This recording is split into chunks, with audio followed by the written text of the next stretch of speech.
bagaimana nanti kalau Doni Haryono itu bergabung dengan Palembang Bang Sussurbubble, tentu saja akan semakin menguatkan Bang Sussurbubble untuk bertanding di Final Four Proliga tahun 2025 ini, karena kita ketahui bahwa Doni Haryono ini kan merupakan pemain yang sangat komplit.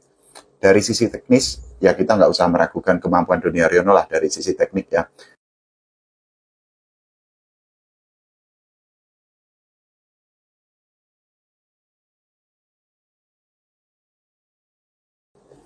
Volley Mania, ketemu lagi di channel YouTube Pengabdi Volley. Gimana kabarnya teman-teman semua? Terima kasih ya sudah mendukung channel ini, sudah subscribe. Buat yang belum subscribe, silahkan untuk subscribe channel YouTube ini dulu ya. Oke, kita bahas Doni Haryono ya. Ini kan Doni Haryono ini kan merupakan komoditas panas, hot property menjelang Final Four Proliga 2024. Di video-video saya sebelumnya, saya sudah membahas mengenai bagaimana kalau kira-kira Doni Haryono bergabung dengan Surabaya Senator. Di video kali ini saya akan membahas mengenai bagaimana kalau ternyata Doni Haryono itu bergabung dengan tim lain, karena ini sudah ada permintaan dan juga ada rumor atau isu yang menyebutkan bahwa Doni Haryono itu akan bergabung dengan Palembang Bang Sussurbubble di Final Four Proliga tahun 2025 nanti. Jadi rumor itu semakin menguat dan juga desakan atau permintaan dari para penggemar kepada manajemen Palembang Bang Sussurbubble itu semakin menguat setelah Bang Sussurbubble itu melepas outside hitter pemain asingnya, yaitu Mihailo Stankovic. Kita ketahui bahwa Palembang Bang Sussurbubble ini kan mengandalkan beberapa outside hitter di musim reguler Proliga tahun 2025 kemarin. Salah satunya adalah Mihailo Stankovic yang memang akhirnya harus dilepas atau kerjasamanya itu diakhiri oleh manajemen Palembang Bang Sussurbubble. Selain Mihailo Stankovic juga masih ada Dio Panji, kemudian ada Faridava, kemudian ada Michael Jordan, kemudian juga ada Ilham Akbar. Tidak hanya itu, juga Palembang Bang Sussurbubble ini kan memiliki pemain senior hitter juga, yaitu Sigit Ardian. Tapi memang kalau dari pengumuman resmi di akun Instagram Palembang Bang Sussurbubble, Sigit Ardian itu memang masuk ke dalam kategori outside hitter, tapi ada beberapa literatur yang juga menyebutkan bahwa Sigit Ardian itu merupakan opposite hitter. Kalau kita bicara mengenai bagaimana nanti kalau Doni Haryono itu bergabung dengan Palembang Bang Sussurbubble, tentu saja akan semakin menguatkan Bang Sussurbubble untuk bertanding di Final Four Proliga tahun 2025 ini, karena kita ketahui bahwa Doni Haryono ini kan merupakan pemain yang sangat komplit. Dari sisi teknis, ya kita nggak usah meragukan kemampuan Doni Haryono lah dari sisi teknik ya. Kemudian juga dari sisi pengalaman, Doni Haryono itu pernah bermain di Liga Jepang, Liga Kamboja, Liga Thailand, dan juga kalau kita bicara mengenai mental, Doni Haryono itu pernah menjadi juara Proliga, pernah menjadi juara SEA Games, pernah juga menjadi juara Liga Kamboja, yang paling baru adalah menjadi juara di Liga Thailand bersama Nakhon Ratchasima. Dengan sederet atribut itu atau dengan sederet keunggulan atau keistimewaan itu, tentu saja Doni Haryono akan menjadi kekuatan tambahan kalau benar-benar bergabung dengan Palembang Bang Sussurbubble sesuai dengan keinginan atau sesuai dengan rumor yang saat ini sedang berembus, karena performa atau statistik dari para outside hitter yang dimiliki oleh Palembang Bang Sussurbubble di musim reguler Proliga tahun 2025 itu kan sebenarnya masih kalah jika dibandingkan dengan outside hitter lainnya. Jadi kalau memang Sigit Ardian itu dihitung sebagai opposite hitter, tidak ada outside hitter dari Palembang Bang Sussurbubble yang menjadi top skor di musim reguler Proliga tahun ini. Tapi kalau Sigit Ardian itu dihitung sebagai outside hitter, nah artinya ada pemain dari Palembang Bang Sussurbubble yang masuk ke dalam daftar top skor di Proliga tahun 2025. Sigit Ardian sendiri memang sampai saat ini itu berada di posisi kelima di daftar top skor sementara Proliga 2025 setelah dirinya mencetak 104 poin. Sigit Ardian dari catatan itu atau dari statistik itu 91 poin diantaranya itu berasal dari attack, kemudian 9 poin lainnya berasal dari block dan 4 poin lainnya berasal dari ace. Selain Sigit Ardian, ada satu pemain lain yang juga masuk ke dalam daftar top skor sementara di Proliga tahun 2025, yaitu Marc Jose. Jadi Marc Jose ini berada di posisi ke-7 di daftar top skor sementara setelah mencetak 85 poin. 77 poin diantaranya itu berasal dari attack, kemudian 2 poin dari block, dan 10 poin dari ace. Tapi sekali lagi bahwa seperti yang tadi saya bilang bahwa para pemain outside hitter dari Palembang Bang Susu Bubble itu memang secara statistik masih kalah jika dibandingkan dengan para outside hitter dari satu Jakarta Bayangkara Presisi, kedua dari Jakarta Lavani. Kita ketahui lah ya bahwa Jakarta Lavani dan juga Jakarta Bayangkara Presisi ini merupakan kandidat terkuat untuk menjadi juara Proliga tahun 2025 ini. Khusus untuk posisi outside hitter sendiri itu di posisi yang di daftar top score itu adalah Farhan Halim yang kalau secara overall itu berada di posisi kedua, tapi kalau untuk outside hitter dirinya ada di posisi pertama.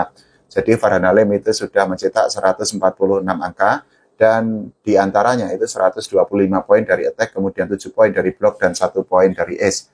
Sedangkan di bawah Farhan Halim tepat itu ada Taylor Sander yang merupakan outside hitter dari Jakarta Lavani yang sudah mencetak 121 angka, 98 poin diantaranya berasal dari attack, kemudian 13 dari block, dan juga 10 dari ace. Sekali lagi bahwa secara statistik, outside hitter dari Palembang Bang Susu Bubble itu memang kalah dibandingkan dengan Jakarta Lavani dan juga dengan Jakarta Bayangkara Presisi, karena Jakarta Lavani dan Jakarta Bayangkara Presisi menempatkan 2 outside hitter di 10 besar top skor sementara di Proliga tahun 2025. Untuk Jakarta Bayangkara Presisi sendiri, selain Farhan Halim itu juga ada Agil Angga yang berada di posisi ke-8 setelah mencetak 85 poin. Sementara untuk Jakarta Lavani, selain Taylor Sander juga ada Boy Arnes Arabi, pemain muda yang sangat gacor, sangat luar biasa, nggak kaleng-kaleng, itu berada di posisi ke-9 setelah dirinya itu mencetak 85 poin. Kita berandai-andai kalau nantinya ternyata Doni Haryono itu benar-benar bergabung dengan Palembang Bang Susu Bubble, tentu saja dirinya akan bisa untuk berbagi peran dengan Sigit Ardian, karena di Palembang Bang Susu sendiri saat ini memang yang paling senior itu kan adalah Sigit Ardian tuh. Jadi selebihnya itu adalah pemain-pemain yang mayoritas junior lah ya. Nah, tentu mereka membutuhkan mentor, mereka membutuhkan masukan, mereka membutuhkan bimbingan dari para pemain senior. Nah, Doni Haryono ini bisa memainkan perannya karena satu, dari segi teknis dirinya itu oke banget. Kemudian dari sisi mental, iya kita harus mengakui dia pernah menjadi juara di berbagai kompetisi. Dan juga dari pengalaman atau jam terbang, ini Doni Haryono ini kan juga sangat tinggi. Dengan atribut itu tentu saja Doni Haryono itu bisa untuk menularkan kemampuannya, bisa menularkan mentalnya, dan juga menularkan pengalamannya kepada para pemain yang akan berguna bagi Palembang Bang Susu Bubble untuk bertanding di Final Four Proliga tahun 2025 ini. Karena kita ketahui bahwa sekali lagi desakan dari para fan itu sangat banyak agar manajemen itu mendatangkan Doni Haryono. Atau kalau kita berandai-andai begini, jangan-jangan ternyata manajemen Palembang Bang Susu Bubble itu akan mendatangkan pemain asing baru, karena kita nggak tahu ya. Ini kan masih ada peluang bagi pemain, bagi manajemen untuk mendatangkan pemain asing baru. Rumornya atau desakan dari fans itu juga sangat banyak agar manajemen itu mendatangkan 2 pemain atau mendatangkan pemain yang musim lalu membela Bang Susu Bubble di Proliga tahun 2024. Jadi ada Armin dan juga ada Al-Hadadi yang diminta oleh fans Palembang Bang Susu Bubble untuk bergabung dengan Susu Bubble di Final Four Proliga tahun 2025 ini, sekaligus menemani satu-satunya pemain asing yang sampai saat ini masih dipertahankan, yaitu Bradley Gunter.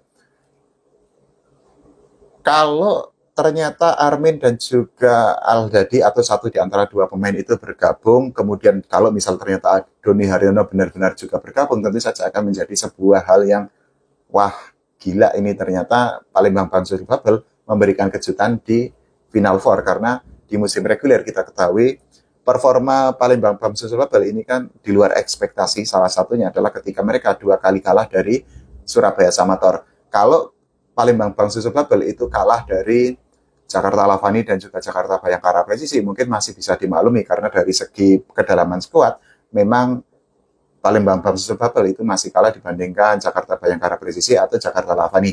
Tapi ternyata Palembang Bang Susu Bubble itu kan 2 kali kalah dari Surabaya Samator tuh. Ini merupakan kejutan karena satu, Surabaya Samator itu kan menurunkan banyak pemain muda di Proliga 2025 Yang kedua, Surabaya Semator itu kan baru comeback karena di tahun kemarin itu kan tidak ikut di Pro Liga 2024 kan posisi Surabaya Semator itu kan digantikan oleh Garuda Jaya. Tapi apapun itu, kita kan pasti masih menunggu tuh karena rumor itu kan ya berseliweran terus, masih menggelinding dengan kencang dan sangat menarik untuk diikuti karena sebagai volley-mania kan apapun yang isu yang berkaitan asal positif itu kan sangat menyenangkan untuk diikuti dan menambah gairah untuk menyambut Final Four atau babak 4 besar nanti. Kita juga berandai-andai kalau nanti ternyata kekuatan Palembang Susul Babel itu semakin gacor lagi, tentu saja peluang bagi mereka untuk mengakhiri kutukan juara itu kan akan semakin gede lagi tuh karena Palembang Susul Babel itu kan sudah cukup lama nggak juara, jadi sampai sejarahnya itu Palembang Susul Babel itu kan 2 kali menjadi juara pada tahun 2010, 2011 dan juga pada tahun 2012, tahun 2013. Setelah mereka menjadi juara itu, mereka memang 2 kali juga lolos ke partai final, yaitu pada tahun 2016-2017 dan 2017-2018. Tapi memang dari 2 partai final itu, Palembang Susul Babel itu selalu kalah dari lawan-lawannya. Nah, kalau nanti besok ternyata Palembang Susul Babel itu mendatangkan pemain yang gacor, apalagi kalau pemain itu adalah kategori grade A, tentu saja mereka bisa berharap lebih banyak untuk berbicara yang lebih besar lagi di Final Four Pro Liga tahun 2025 ini. Kalau menurut teman-teman semua, bagaimana mengenai peluang bagi Doni Haryono? Apakah dirinya itu cocok bergabung dengan Palembang Susul Babel atau justru Doni Haryono itu lebih cocok bergabung dengan Surabaya Semator? Atau justru Doni Haryono itu lebih cocok bermain di Nakon Ratchasima untuk bermain di FIC Champions League? Silahkan tulis di kolom komentar. Kita doakan agar Doni Haryono itu karirnya semakin baik lagi. Jangan lupa doakan timnas voli Indonesia agar berprestasi tidak hanya di level SEA Games tapi juga di level Asia dan dunia. Oke, terima kasih. Sampai jumpa.